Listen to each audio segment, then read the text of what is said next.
Let's say a word about dreams. We all have thoughts which we never knew we had. They are too uncomfortable, too incompatible with our adult self to be remembered. Yet they are often disturbing, rumbling under the surface like lava in a volcano. The dream is the royal road to these thoughts, the royal road to the unconscious. This is the story of how Sigmund Freud's ideas about the unconscious mind were used by those in power in post-war America to try and control the masses. Politicians and planners came to believe that Freud was right to suggest that hidden deep within all human beings were dangerous and irrational desires and fears. They were convinced that it was the unleashing of these instincts that had led to the barbarism of Nazi Germany. To stop it ever happening again, they set out to find ways to control this hidden enemy within the human mind.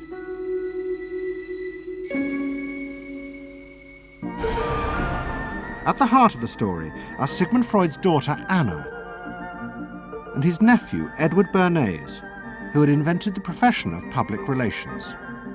Their ideas were used by the US government, big business, and the CIA to develop techniques to manage and control the minds of the American people.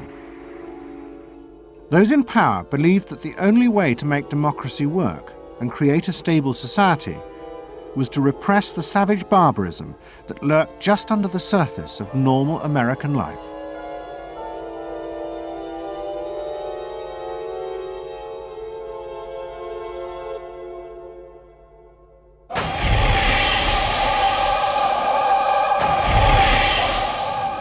The story begins in the middle of the fierce fighting of the Second World War. As the fighting intensified, the American army was faced by an extraordinary number of mental breakdowns among its troops. 49% of all soldiers evacuated from combat were sent back because they suffered from mental problems. In desperation, the army turned to the new ideas of psychoanalysis. They made a film record of the experiment using hidden cameras. It says here on your record that you had headaches and that you had crying spells. Yes, sir. I believe in your profession is called nostalgia. In other words, homesickness. Yes, sir. Mm-hmm. It was induced when, shortly before the war, I received a picture of my sweetheart. Yes.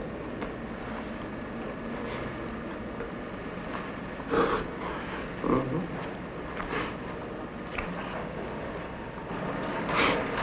I'm sorry, I can't continue. That's all right. It was the first time that anyone had paid such attention to the feelings and anxieties of ordinary people. At the heart of the experiment were a number of refugee psychoanalysts from Central Europe.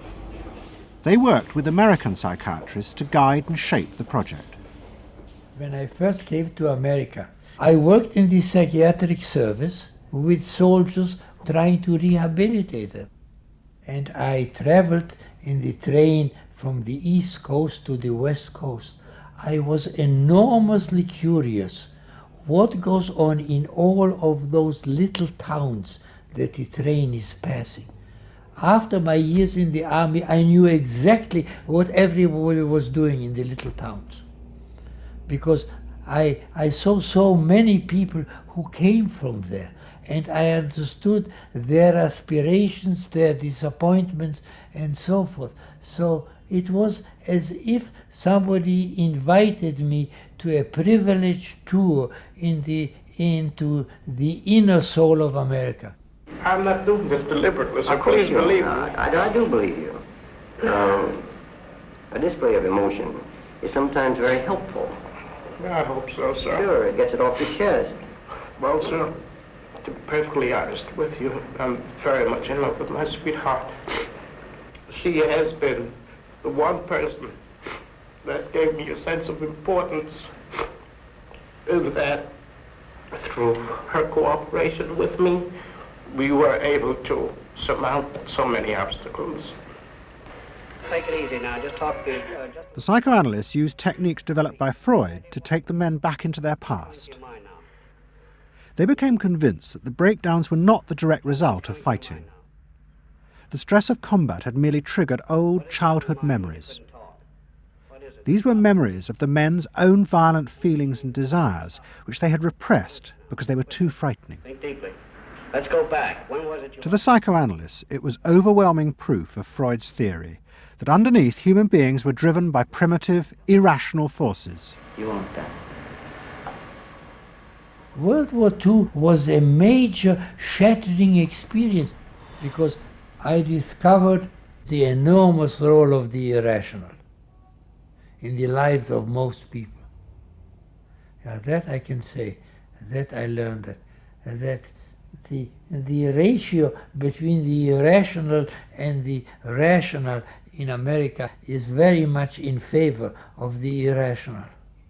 That there is much greater unhappiness, much more suffering, much more. A sadder country than one would imagine it from the advertisements that you get. A much more problematic country. Victory in the Second World War was celebrated as a triumph of democracy. But in private, many policymakers were worried about the implications of the analysis of the soldiers. It seemed to show that underneath every American were irrational, violent drives. What had happened in Germany seemed to bear this out. The complicity of so many ordinary Germans in mass killings during the war showed just how easily these forces could break through and overwhelm democracy.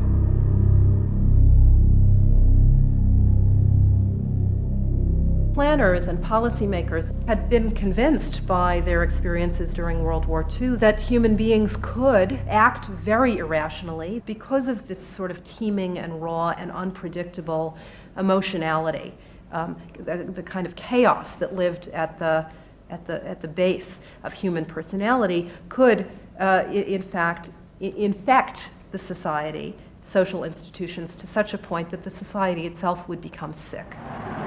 That's what they believe happened in Germany, in which the irrational, the anti-democratic, went wild.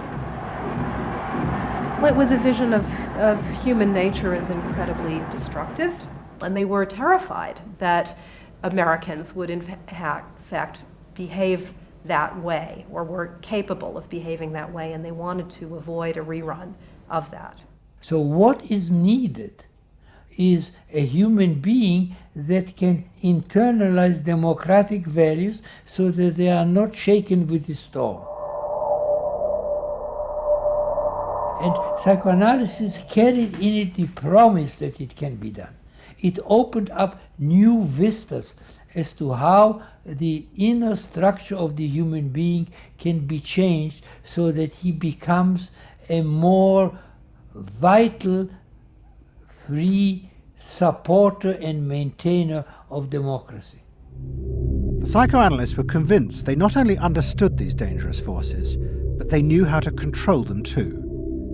They would use their techniques to create democratic individuals, because democracy left to itself failed to do this.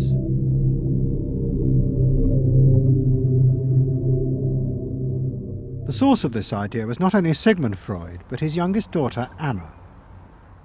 She had fled with her father to London before the outbreak of war, and after he died, Anna Freud became the acknowledged leader of the world psychoanalytic movement.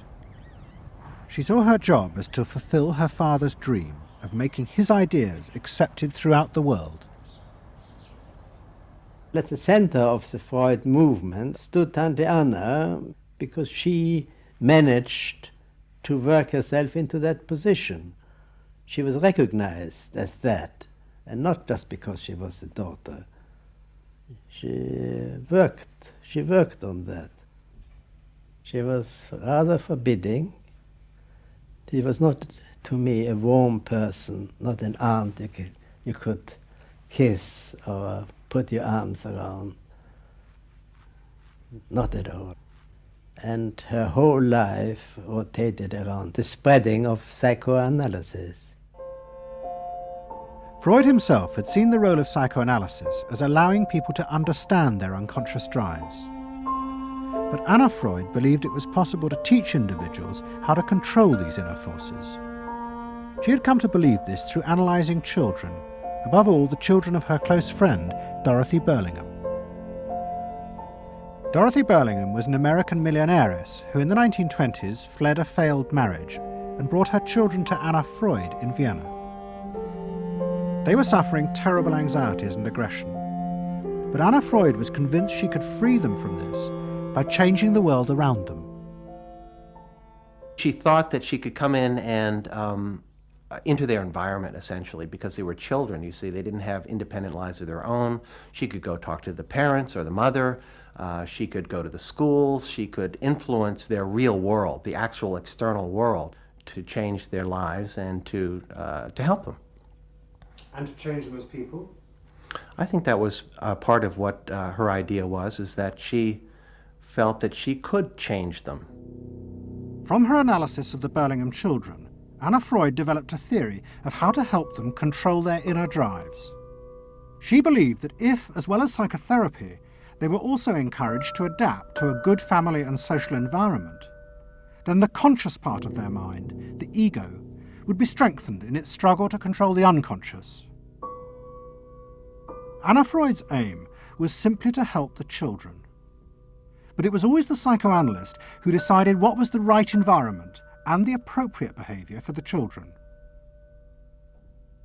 And often as not, this reflected the social mores of the time.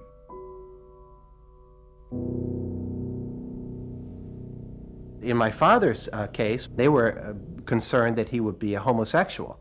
And so a lot of their efforts went into preventing or trying to stop my father from becoming a homosexual. Whether or not he would have or did, or it's unknown to me. Why did they want to stop him?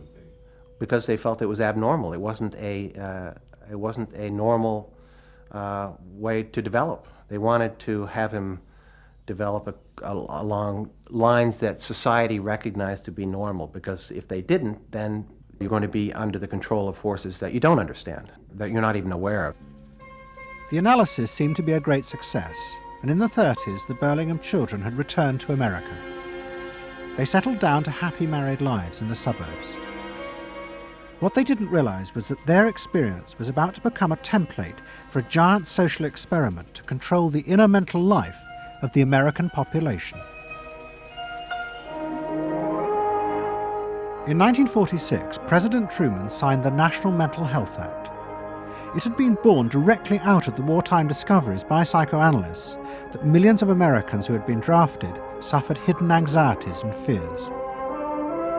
The aim of the act was to deal with this invisible threat to society. Shocked by the appalling percentage of the emotionally unstable revealed by the World War II draft figures, Congress in 1946 passed the National Mental Health Act, which recognized for the first time that mental illness was a national problem.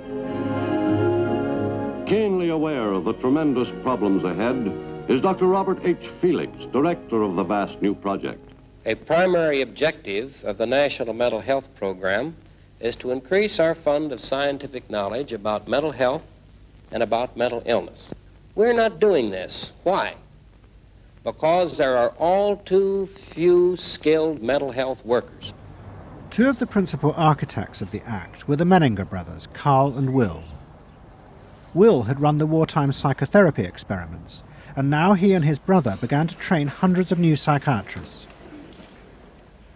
The Menningers were convinced that it would be possible to apply Anna Freud's ideas on a wide scale, and to adults as well as children. The psychiatrist's job would be to teach ordinary Americans how to control their unconscious drives. Psychoanalysis could be used to make a better society. They said psychoanalytic thinking could make for the betterment of society because you could change the way the mind functioned. And you could take the ways in which people did hurtful things to themselves and others and alter them by enlarging their understanding. And this was the vision psychoanalysis brought. That you could really change people. That you could really change people. And you could change them almost in limitless ways. In the late 40s, a vast project began in America to apply the ideas of psychoanalysis to the masses. Psychological guidance centres were set up in hundreds of towns. They were staffed by psychiatrists who believed it was their job to control the hidden forces inside the minds of millions of ordinary Americans. Yes, I need something done. I need some help. Did you have any particular teachers that you liked, any sort? I liked all my teachers except one, I remember. What was the trouble with this one? I don't know, she just scared me most of the time. Holler at me and I'd run outside and vomit. I hate my brother. Loathe him. Despise him. At the same time, thousands of counselors were trained to apply psychoanalysis to marriage guidance. And social workers were sent out to visit people's homes and advise on the psychological structure of family life. Behind all this was the fundamental idea of Anna Freud's, that if people were encouraged to conform to the accepted patterns of family and social life, then their ego would be strengthened. They would be able to control the dangerous forces within them. When your emotions control your actions, it affects not only yourself, but the people around you. And if this sort of flare-up is repeated often, it might lead to a permanently warped personality. You can control the fire of your emotions so that your personality becomes more pleasant. So we expect that someone who's been through that experience to be much more insightful, much more understanding, and a much better regulated person. And what happens to the dog? And regulation includes being able to let go, as it were, to enjoy a football game or a soccer game.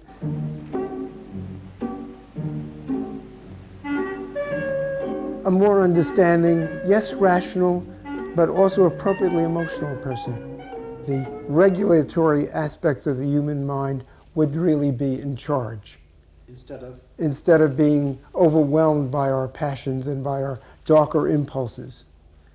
That one would be master or mistress of one's own passions. They just felt that the road to happiness was in adapting to the external world in which they lived.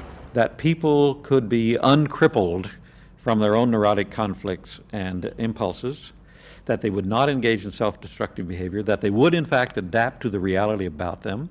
They never questioned the reality. They never questioned that it might itself be a source of evil or something to which you could not adapt without compromise or without suffering or without exploiting yourself in some way. So there was this fit with the politics of the day. And a balance of emotions is important to a well-rounded personality. But it was only the beginning of the rise to power of psychoanalysis in America. Psychoanalysts were about to move into big business and use their techniques not just to create model citizens, but model consumers. Last week's episode showed how Freud's American nephew, Edward Bernays, had been the first to convince American corporations that they could sell products by connecting them with people's unconscious feelings. But now, a group of psychoanalysts were going to take what Bernays had begun and invent a whole range of techniques to get inside and manage the unconscious mind of the consumer. They were led by Ernest Dichter. Dichter had practiced next door to Freud in Vienna, but he had come to America and set up the Institute for Motivational Research in an old mansion north of New York. This is the Institute for Motivational Research, a place devoted to the intriguing business of finding out why people behave as they do, why they buy as they do, why they respond to advertising as they do. And this is Dr. Ernest Dichter. We don't go out and ask directly, why do you buy, why don't you? What we try to do instead is to understand the total personality, the self-image of the customer. We use all the resources of modern social sciences. It opens up some stimulating psychological techniques for selling any new product. Like the other psychoanalysts, Dichter believed that American citizens were fundamentally irrational beings. They could not be trusted. Their real reasons for buying products were rooted in unconscious desires and feelings. And Dichter wanted to find ways to uncover what he called the secret self of the American consumer. He was trying to get out of people's mind the unconscious motivations that they had for purchasing. These could be sexual, they could be psychological, they could be sociological, they could be a demand for status, a demand for recognition. There were things that people couldn't verbalize or wouldn't verbalize because they were too secret to them. They were too much a part of their nature, and they would be embarrassed. They would be embarrassed if they came out and said things like this. He would interview people, but not ask them direct questions, but let them talk freely like you do in psychoanalysis. And that was his background. And so he said, why can't we have a group therapy session about products?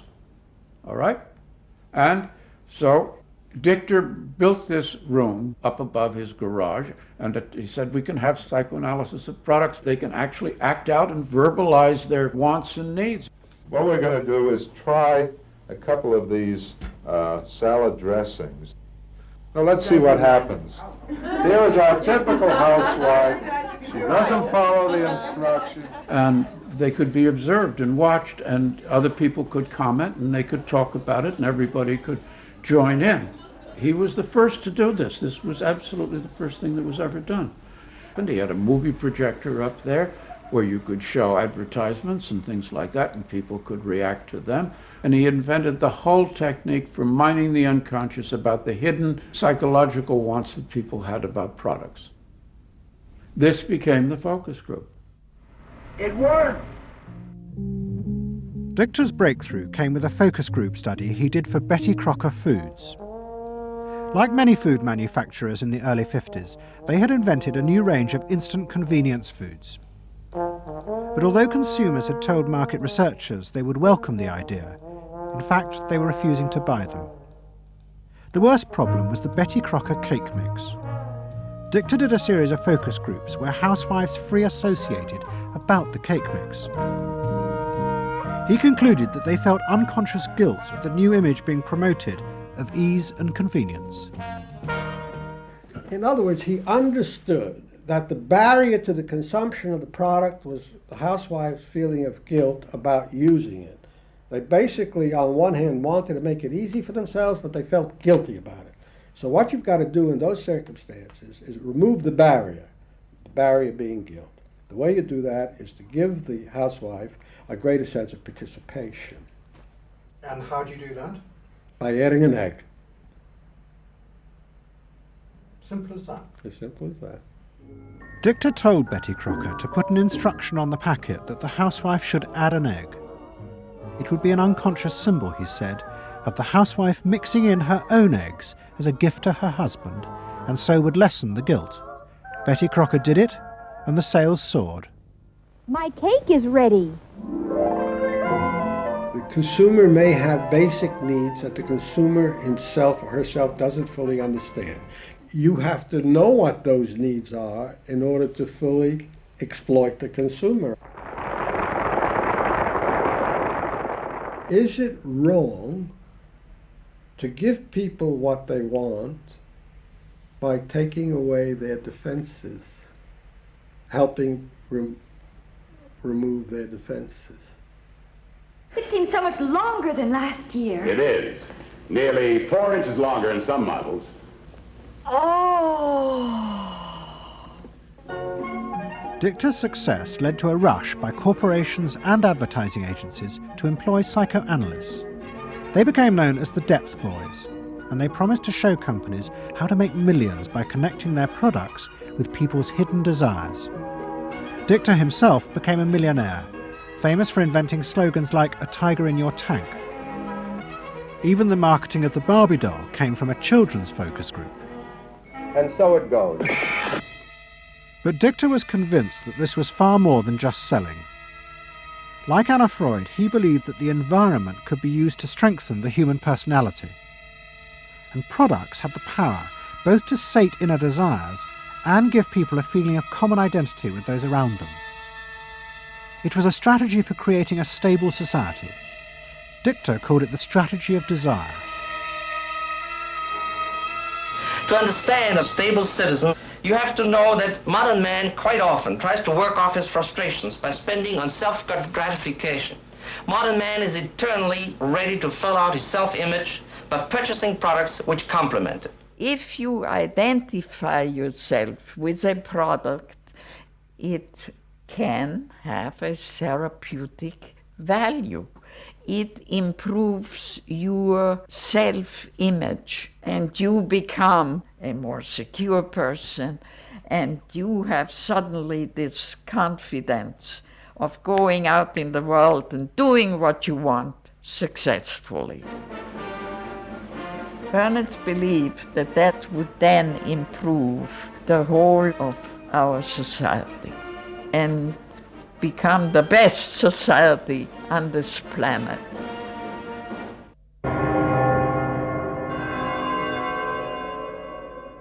By the early 50s, the ideas of psychoanalysis had penetrated deep into American life.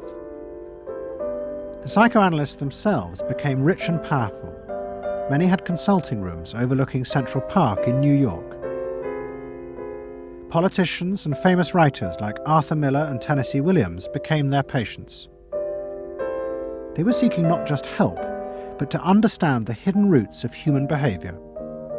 We were sought after. Washington was interested in what we think.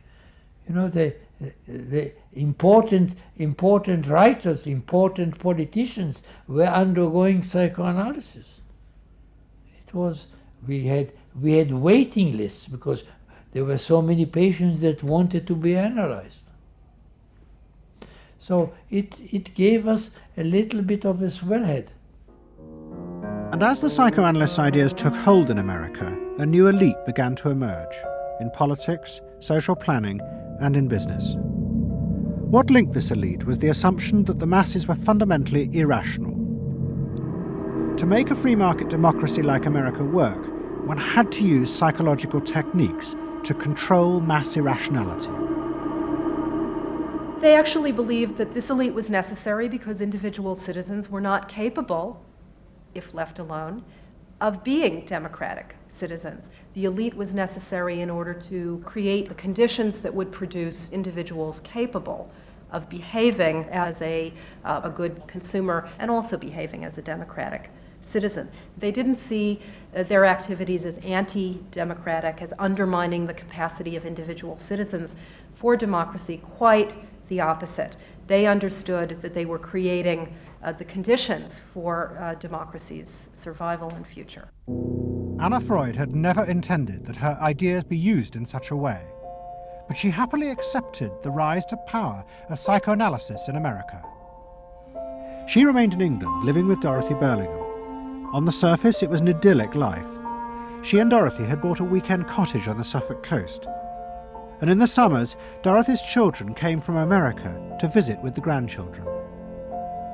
But underneath, things were going badly wrong. Both Bob and Mabby Burlingham, who Anna Freud had analysed in the 1930s, had suffered personal breakdowns, and their marriages were collapsing. Bob was drinking heavily, and Mabby suffered terrible anxieties. The real reasons for the visits to England were yet more analysis with Anna Freud. Well, the problem was that it didn't look very good, did it? Because here you have somebody who's having nervous breakdowns and is having alcoholic binges. And this is not exactly, doesn't really sit well.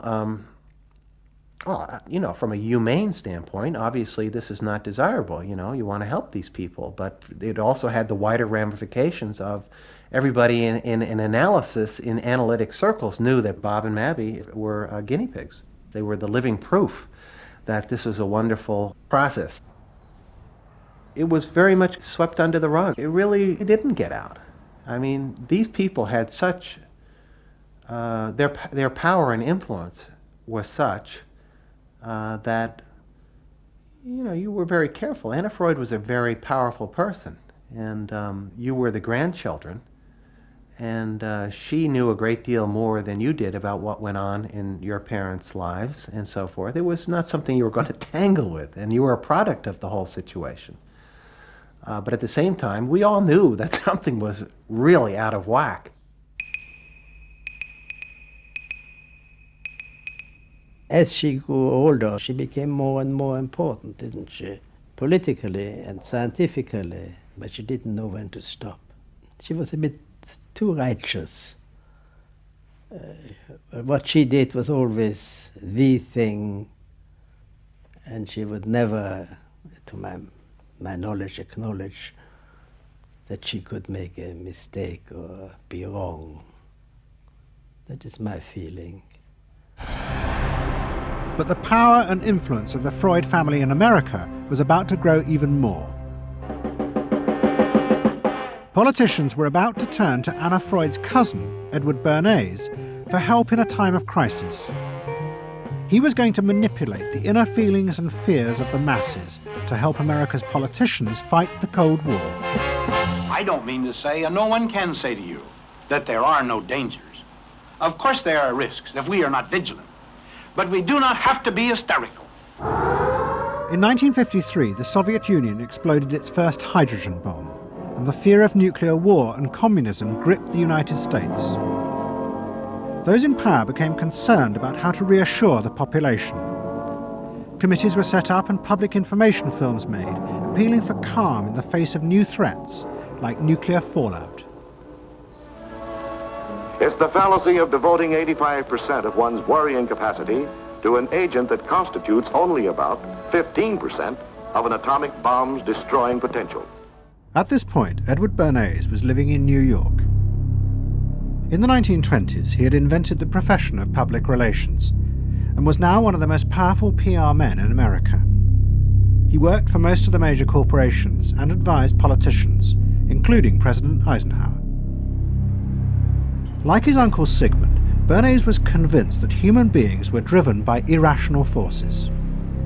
The only way to deal with the public was to connect with their unconscious desires and fears. Bernays argued that instead of trying to reduce people's fear of communism, one should actually encourage and manipulate the fear, but in such a way as it became a weapon in the Cold War. Rational argument was fruitless.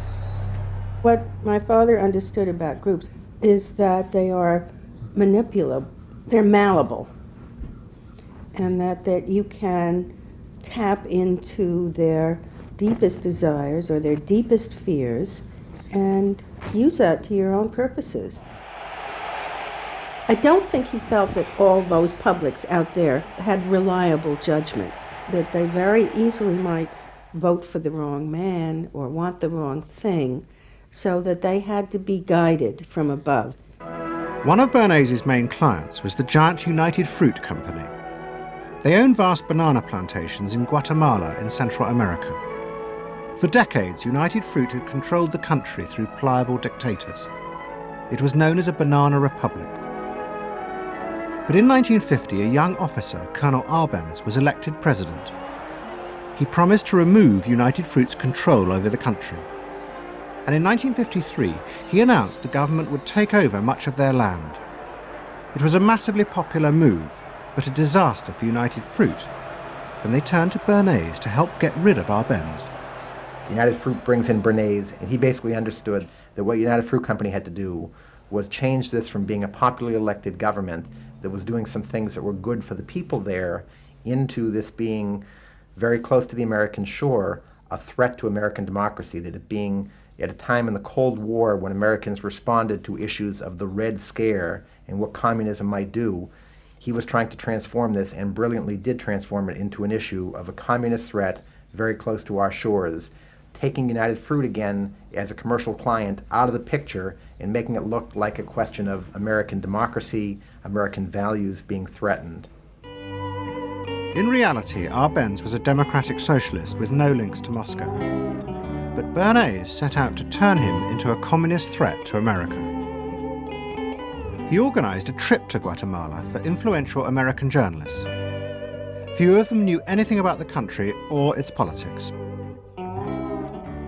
Bernays arranged for them to be entertained and to meet selected Guatemalan politicians who told them that Arbenz was a communist controlled by Moscow. During the trip, there was also a violent anti-American demonstration in the capital. Many of those who worked for United Fruit were convinced it had been organized by Bernays himself. He also created a fake independent news agency in America called the Middle American Information Bureau. It bombarded the American media with press releases saying that Moscow was planning to use Guatemala as a beachhead to attack America. All of this had the desired effect. In Guatemala, the Jacob Arbenz regime became increasingly communistic after its inauguration in 1951. Communists in the Congress and high governmental positions controlled major committees, labor and farm groups, and propaganda facilities. They agitated and led in demonstrations against neighboring countries and the United States. What was profoundly new in terms of what Bernays did is he took this menace to our backyard in Guatemala. For the first time, we saw Reds a couple hundred miles from New Orleans who Eddie Bernays had us believing were a true threat to us, that it was going to be a Soviet outpost in our backyard. But what Bernays was doing was not just trying to blacken the Arbenz regime. He was part of a secret plot. President Eisenhower had agreed that America should topple the Arbenz government, but secretly. The CIA were instructed to organize a coup. Working with the United Fruit Company, the CIA trained and armed a rebel army and found a new leader for the country called Colonel Armas. The CIA agent in charge was Howard Hunt, later one of the Watergate burglars.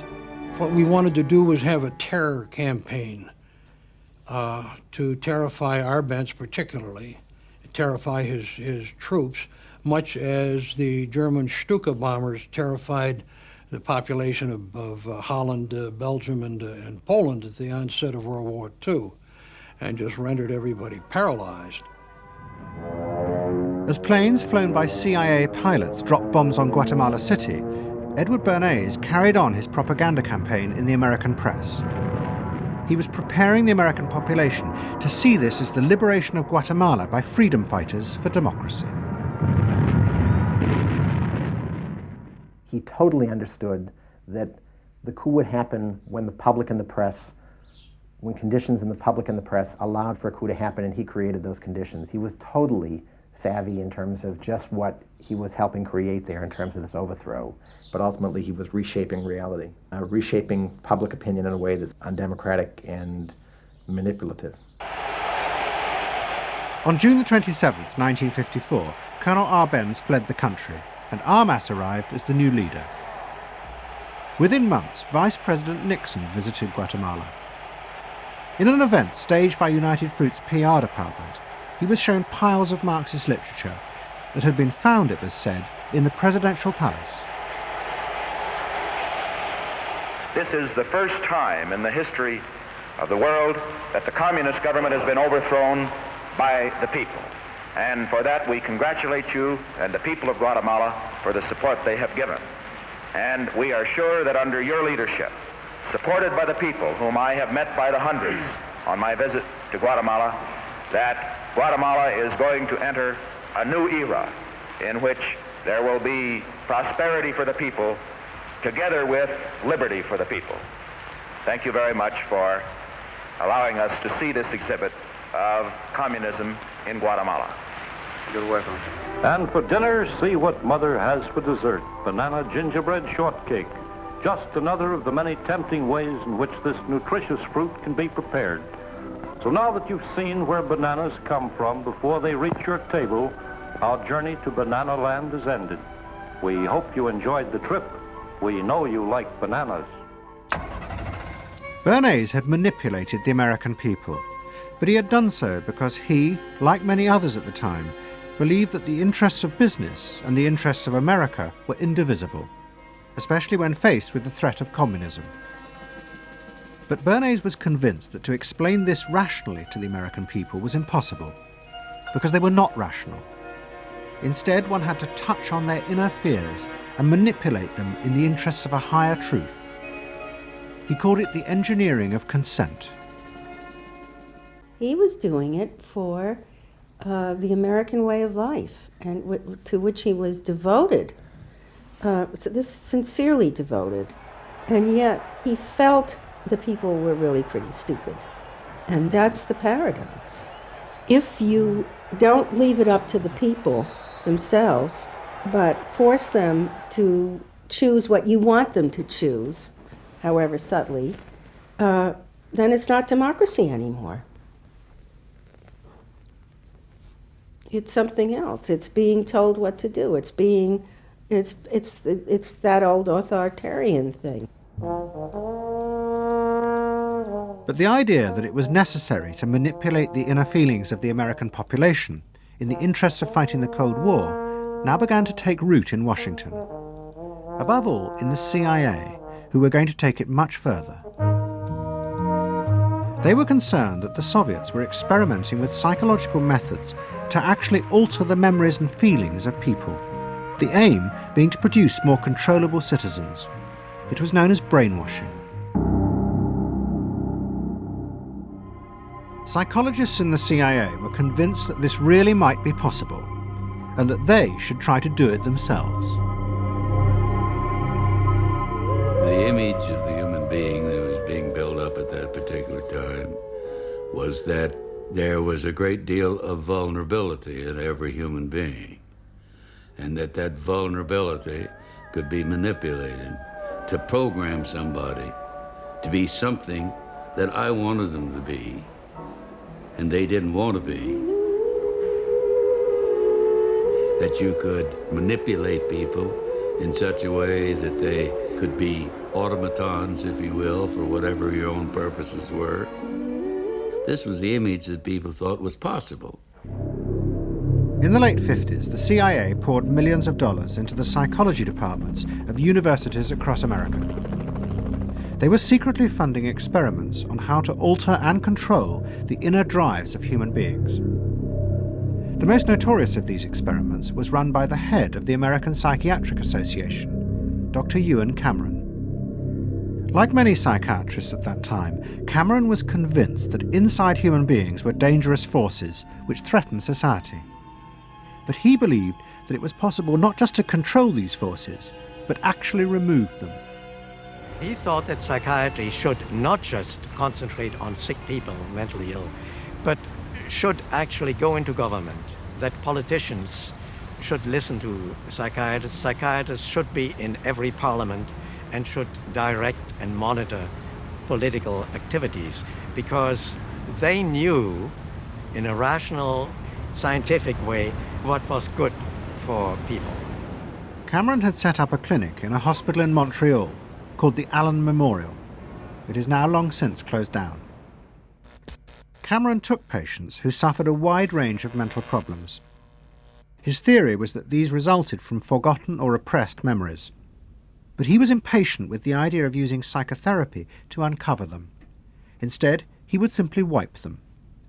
Cameron used drugs, including LSD, and the technique of ECT, electroconvulsive therapy. It was conventionally used at that time to relieve depression. But Cameron was going to use it in a new way, to produce new people. He was really using it to try and change the fundamental function of the individual, to alter their past memories, their past ways of behaving. And as I think he said at one point, it is to just sort of erase everything from their past so that you then had a slate in which you could record new ways of behavior. And so he used massive doses of shock, people receiving several shocks a day, and over a course of time, hundreds of ECT treatments, so that they were just reduced to a sort of a very primitive vegetable state. I don't remember what happened to me. I was introduced to Dr. Cameron, and I don't remember Dr. Cameron at all.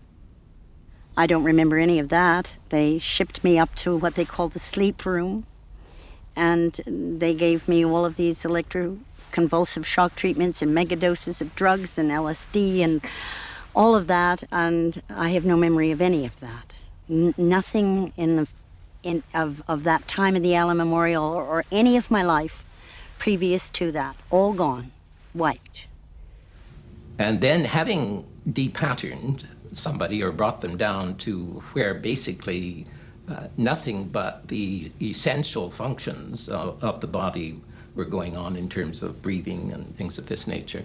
Then he would begin to feed material into these individuals, positive material, such that the brain would be programmed in a positive way, so that the individual would be completely altered. Then he put these tapes under our pillows called psychic driving. He would then put back into this empty brain a program of whatever sort he decided upon, and the people like myself would wake up another person, I guess. In fact, Cameron's experiments were a complete disaster. All he managed to produce were dozens of individuals with memory loss, and the ability to repeat the phrase, "I am at ease with myself." And it was not an isolated case. Almost all the experiments the CIA funded were equally unsuccessful. Despite their ambitions, American psychologists were beginning to find out how difficult it was to understand and control the inner workings of the human mind. We had been really chasing a phantom, if you will, an illusion, that the human mind was more capable of manipulation from the outside by outside factors than it is. We found out that the human being is an extremely complex thing. There were no simple solutions. But you've just got to bear in mind that these were very strange times. The psychoanalysts had come to power in America because of their theory that they knew how to control the dangerous forces inside human beings.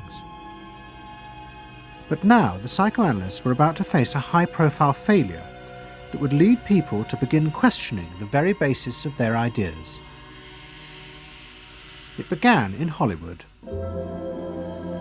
The film industry had become fascinated by psychoanalysis, and Anna Freud was a powerful influence on dozens of analysts in Los Angeles. They treated film stars, directors, and studio bosses. Anna Freud's closest friend was the most sought after of all, Ralph Greenson. And in 1960, the most famous star in the world turned to Greenson for help. Marilyn Monroe was suffering from despair and had become addicted to alcohol and drugs. Well, when I walked in to dinner, here was Marilyn Monroe. And I'd made a picture with her called All About Eve. This is dinner at Ralph Greenson's? Yes. And the only thing was that Ralph was trying to show her, Romy, I never called him Ralph in my life. Romy was trying to show her that the way a family life ought really to be. So we were walking the dog after us. I said, "What the hell are you doing here?" I said, "You never asked me to dinner." And he said, "You weren't that sick." And I said, "Oh, no." He said, "The point is just this child has no frame of reference. In other words, she doesn't know what the goal is." What Greenson did was follow Anna Freud's theory. If Marilyn Monroe could be taught to conform to what society considered a normal pattern of life, that would help her ego control her inner destructive urges. But Greenson pushed it to an extreme. He persuaded Monroe to move into a house nearby that was decorated like his own. He then took her into his own family life, and he, his wife, and his daughter played at being Monroe's own family. Greenson himself would become the model of conformity. And so this someone whom she regarded as important and whom she idealized, if he turned out to be a very gratifying father figure, her ego would benefit from that. That was the theory. His wife and children, everyone was involved in it. They were strengthening the person. They were strengthening the mind. They were strengthening the agent that controls inner life against adversity, against insufficiency, against too much frustration. So that Marilyn Monroe would no longer be a helpless person looking for love. She'd have enough love. But despite all his efforts, Greenson was unable to help Marilyn Monroe. On August the 5th, 1962, she committed suicide in her house. The suicide shocked many in the analytic community, including Anna Freud. And high-profile figures in American life, who had previously been enthusiasts for psychoanalysis, now began to question why psychoanalysis had become so powerful in America. Was it really because it benefited individuals? Or had it in fact become a form of constraint in the interests of social order? The critics included Monroe's ex-husband, Arthur Miller. My argument with so much psychoanalysis is the preconception that suffering is a mistake, or a sign of weakness, or a sign even of illness, when in fact, possibly the greatest truths we know have come out of people's suffering. That the problem is not to undo suffering or to wipe it off the face of the earth, but to make it inform our lives, instead of trying to cure ourselves of it constantly and avoid it, and avoid anything but that lobotomized sense of what they call happiness. There's too much of an attempt, it seems to me, to think in terms of controlling man rather than freeing him, of defining him rather than letting him go. Mm-hmm. And it's part of the whole ideology of this age, which is power mad. Hey, have you heard about the crazy new way to send a message today? It's flashed on a screen, too quick to see, but still you get it subliminally. At the same time, an onslaught was launched on the way psychoanalysis was being used by business to control people. The first blow came with the bestseller, The Hidden Persuaders, written by Vance Packard. It accused psychoanalysts of reducing the American people to emotional puppets, whose only function was to keep the mass production lines running. They did this by manipulating people's unconscious desires to create longings for ever new brands and models. They had turned the population into unwitting participants in the system of planned obsolescence. The second blow came from an influential philosopher and social critic, Herbert Marcuse. He had been trained in psychoanalysis. This is a childish application of psychoanalysis, which does not take at all into consideration the very real political systematic waste of resources, of technology and of the productive process. For example, planned obsolescence. For example, the production of innumerable brands and gadgets who are, in the last analysis, all the same. The production of innumerable different marks of automobiles.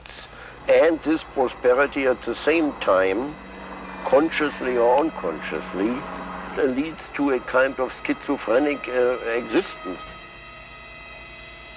I believe that in this society an incredible quantum of aggressiveness and destructiveness is accumulated precisely because of the empty prosperity, which then simply erupts.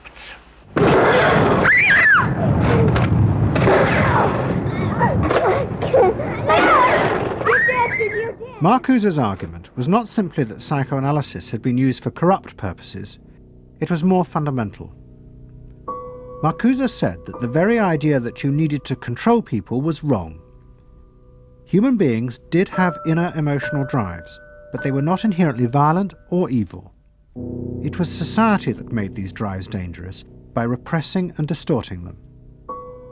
Anna Freud and her followers had increased that repression by trying to make people conform to society. In so doing, they made people more dangerous, not less. Marcuse challenged that social world, and he said that's a world that should not be adapted to. And in fact, what the individual was adapting to was corrupt and evil and corrupting. In other words, he switched the source of evil from inward conflict to the society itself. That the sickness of society lay at the societal level, not at the sickness of human beings in it. And if people did not challenge that, then they were, in fact, submitting to evil. Modern psychology has a word that is probably used more than any other word in psychology. It is the word maladjusted. It is the ringing cry of modern child psychology, maladjusted. Now, of course, we all want to live the well-adjusted life in order to avoid neurotic and schizophrenic personalities. But as I move toward my conclusion, I would like to say to you today, in a very honest manner, that there are some things in our society and some things in our world for which I'm proud to be maladjusted. And I call upon all men of goodwill to be maladjusted to these things until the good society is realized. I must honestly say to you that I never intend to adjust myself to racial segregation and discrimination. I never intend to adjust myself to religious bigotry. I never intend to adjust myself to economic conditions that will take necessities from the many to give luxuries to the few and leave millions of God's children smothering in an airtight cage of poverty in the midst of an affluent society. The political influence of the Freudian psychoanalysts was over. Instead, they were now accused of having helped to create a repressive form of social control.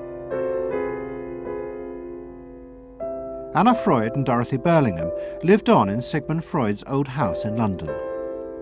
In 1970, Dorothy's son Bob died of alcoholism. And in 1973, his sister Mabby returned for yet more analysis with Anna Freud. She went back for more analysis. She was living at 20 Marisville Gardens in the Freud house, as I guess she did when she wasn't with her husband, and she committed suicide. She took an overdose of sleeping pills. In Freud's own house? In Freud's own house, right.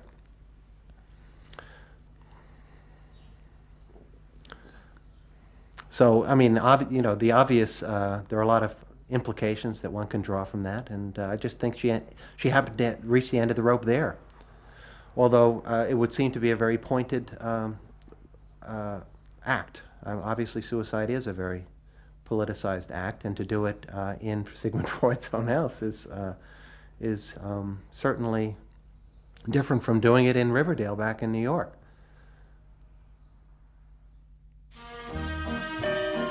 Next week's episode will tell the story of the rise to power of the enemies of the Freud family. They believed that the way to build a better society was to let the self free. But what they didn't realize was that this idea of liberation would provide business and politics with yet another way to control the self, by feeding its infinite desires. To be lonesome. You know not what it means to be blue. Someday you'll realize and pay for all those lies, then you'll know what it means to be blue.